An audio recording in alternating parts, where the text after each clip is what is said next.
नमस्कार, मी पूजा. परिपूर्ण स्वादमध्ये आपल्या मनापासून स्वागत. आज आपण करणार आहोत नारळी पौर्णिमेनिमित्ताने मस्त खुसखुशीत नारळ वड्या. आपण या नारळ वड्या घरातील फक्त 3 साहित्यांमध्ये करणार आहोत. 10-15 दिवस तुम्ही या वड्या हवाबंद डब्यात भरून ठेवू शकता. त्या सहज टिकतात. व्हिडिओमध्ये दाखवलेल्या पद्धतीने जर तुम्ही नारळ वड्या कराल तर त्या अजिबात ओलसर राहत नाहीत. तरीही त्या जिभेवर ठेवताच विरघळतात. इतक्या त्या मस्त खुसखुशीत होतात आणि चवीला तर अप्रतिम लागतात. आपल्या चॅनलवर नारळी पौर्णिमेनिमित्ताने केलेल्या बऱ्याच रेसिपीज उपलब्ध आहेत. त्या लिंक मी डिस्क्रिप्शन बॉक्समध्ये देत आहे. त्या सर्व रेसिपीज तुम्ही पाहू शकता. चला तर मग आजच्या रेसिपीला सुरुवात करूया. इथं मी मिक्सरच्या भांड्यामध्ये 2 कप खोवलेलं ओलं खोबरं घेतलेलं आहे. कप भरून घेताना मी अगदी हलक्या हाताने भरून घेतलेले आहेत. आजच्या बाजारभावाप्रमाणे 50 रुपयाचा एक असे मी 2 नारळ फोडून घेतले आणि त्यातला 1.5 नारळ मी खोवून घेतलेला आहे. तेव्हा बरोबर 2 कप खोबरं झालेलं आहे. खोबरं खोवून घेताना मी खोबऱ्याच्या मागचा काळपट भाग येणार नाही अशा पद्धतीने खोबऱ्याची वाटी खोवून घेतलेली आहे. म्हणजे आपण तयार केलेल्या वड्या अगदी छान पांढऱ्या शुभ्र राहतील. जर आपण वड्या घरातच करणार असू तर मागचा काळपट भाग आला तरी काही हरकत नाही. फोटो थंबनेलसाठी छान यायला हवा म्हणून मी फक्त पांढरं खोबरं घेतलेलं आहे. आता आपण हे खोबरं मिक्सरला लावून थोडंसं बारीक करून घेऊया. बघा, खोबरं मी 2 मिनिट मिक्सरला लावून बारीक करून घेतलं आणि त्यामध्ये आता आपण 1 कप साखर घालायची आहे. याच कपने मी 2 कप खोबरं घेतलं होतं, त्याच कपने 1 कप साखर. हे अगदी प्रमाण बरोबर आहे. तुमच्याकडे जर मेजरिंग कप नसतील तर तुम्ही घरातील कोणतंही एक भांडं घ्या आणि त्याने सगळी साहित्य मोजून घ्या. म्हणजे तुमचं प्रमाण अगदी बरोबर येईल. वडी करताना साखर सहज विरघळली जावी म्हणून आपण यामध्ये पाव कप दूध घालायचं आहे. हे गाईचं दूध आहे, म्हशीचं नाही आहे. जसं आपण नेहमी चहासाठी तापवतो तसंच तापवलेलं पण रूम टेम्परेचरवर असलेलं दूध मी यामध्ये घातलेलं आहे. तुम्हाला दूध घालायचं नसेल तर तुम्ही थोडंसं पाणी घालून देखील हे मिक्सरला लावून घेऊ शकता किंवा ओल्या खोबऱ्यामध्ये साखर मिक्स करून ठेवायची म्हणजे ती थोड्या वेळाने आपोआप विरघळते. बघा, पुन्हा हे मिनिटभर मी सगळं मिश्रण मिक्सरला लावून फिरवून घेतलं आणि छान खोबरं असं बारीक झालेलं आहे. साखर पण यात विरघळली गेलेली आहे. आता आपण पुढची तयारी करूया. वड्या करण्यासाठी इथं मी गॅसवर कढई गरम करत ठेवली आहे आणि यामध्ये आपण 1 टीस्पून साजूक तूप घालूया. तूप हलकं गरम होऊ द्या आणि मग आपण मिक्सरला लावून घेतलेलं खोबरं, दूध आणि साखरेचं मिश्रण काढून घेऊया. गॅसची फ्लेम लो मिडियम करायची आहे आणि आता आपण हे सतत परतत राहायचं आहे. लोपेक्षा गॅसची फ्लेम किंचित मोठी ठेवायची आणि मिडियमपेक्षा बरीचशी कमी ठेवून आपण हे मिश्रण छान असं परतून घेणार आहोत. जितकं तुम्ही हे कमी फ्लेमवर मिश्रण छान परतून घ्याल तितक्या आपल्या वड्या मस्त छान खमंग आणि खुसखुशीत होतील. जर तुम्ही गॅसची फ्लेम मोठी कराल तर हे मिश्रण पटकन घट्ट होईल, साखरेचा पाक होणार नाही आणि जेव्हा तुम्ही वड्या सेट करायला जाल तेव्हा हव्या तशा वड्या सेट होणार नाहीत. वड्या करण्यासाठी साहित्य कमी लागतं पण आपल्याला हे मिश्रण आटवून घेण्यासाठी थोडा वेळ लागतो. थोडेसे पेशन्स ठेवावे लागतात. कमी फ्लेमवरच आपण हे आटवून घ्यायचं आहे. वड्यांचं मिश्रण परतून घेण्यासाठी शक्यतो जाड बुडाचं भांडं घ्यायचं आहे म्हणजे मग तयार मिश्रण तळाला लागत नाही.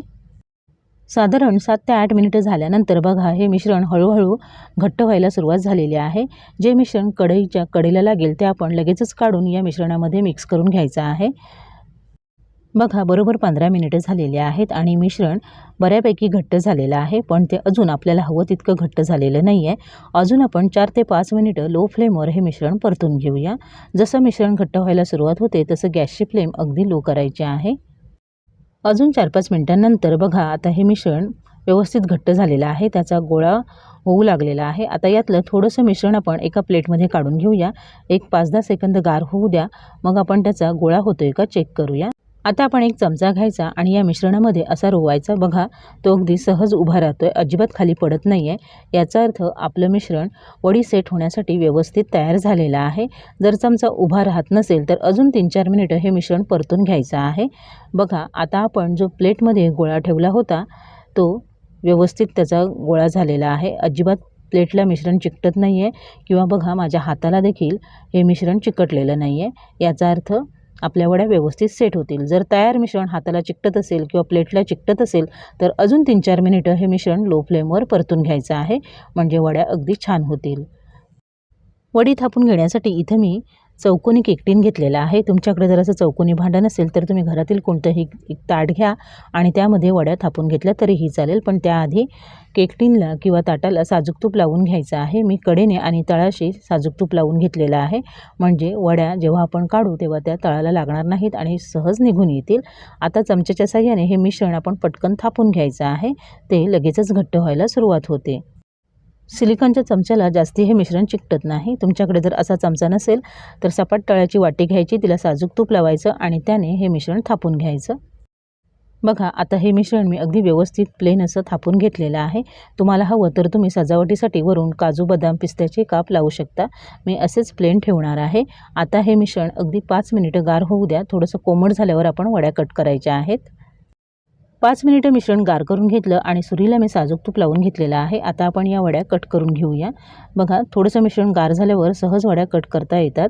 मिश्रण जास्तीचं सुरीला चिकटत नाही। जर चिकटत असेल तर अजून थोडंसं साजूक तूप लावून घ्यायचं आहे।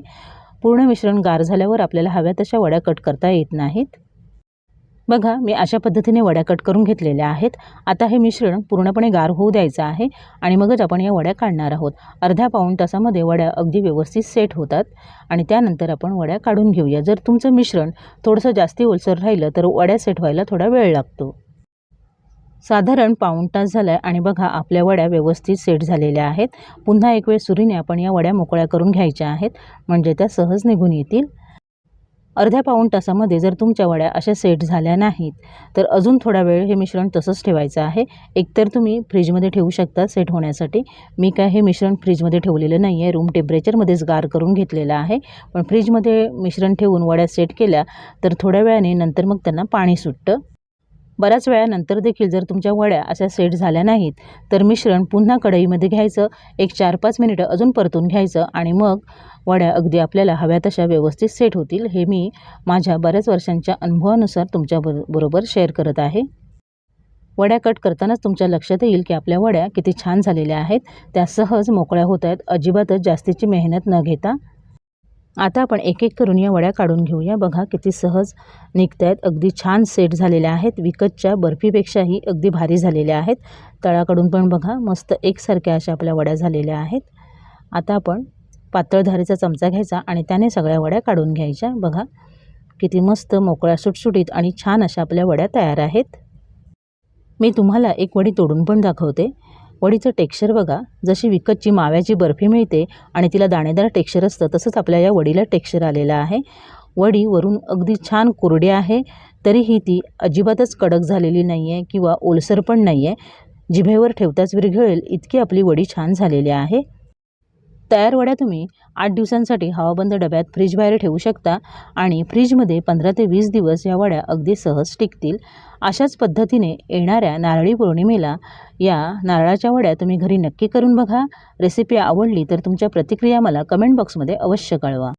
माझ्या अशाच नवनवीन रेसिपीजसाठी परिपूर्ण स्वादला सबस्क्राईब करा। व्हिडिओ आवडला तर नक्की लाईक करा आणि तुमच्या मित्रमैत्रिणींसोबत शेअर करा। पुन्हा भेटूया अशाच एका नवीन रेसिपीसोबत। पूर्ण व्हिडिओ पाहिल्याबद्दल धन्यवाद।